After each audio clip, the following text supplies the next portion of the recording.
Hello everyone, welcome back to the channel. So today in this video I'll show you guys how can you block ads on Google Chrome.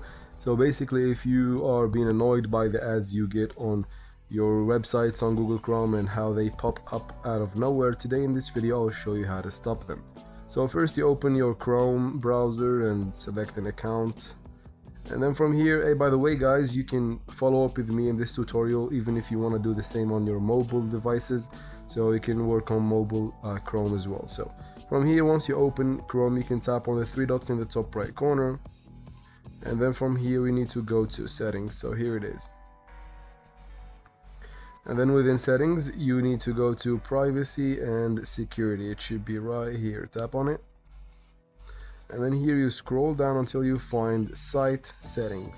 Tap on it. Again, one last tap, you go ahead and scroll down until you find pop-ups and redirects. So you go ahead and open that one, and here we go guys. As you can see, it says sites can send pop-ups and use redirects. If you have this one selected, you will get those annoying ads. So the ads that will take you to another window, that will redirect you to another window, basically to the ad window, or you just tap something on the website and then out of nowhere you find yourself in somewhere else, or you find a pop-up in front of you on the screen that can be hiding the content or can be very annoying. So once you find this selected, just make sure to unselect it.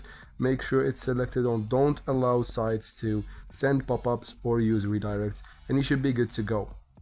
Now something else you can do is click from here, and then from privacy and settings again, under content you find third-party cookies. So from here you need to go ahead and delete the cookies, or some of the cookies at least, because those ad websites save cookies and now they know basically what you're interested in, so that they can show you more ads. Just go ahead and delete the cookies from here, excuse me, and as you can see, block third-party cookies, and you should be good to go. And that's it guys. I hope this video is helpful. If it was, please like and comment down below. Don't forget to subscribe for future videos like this one, and as always, thank you very much for watching, and see you in future videos.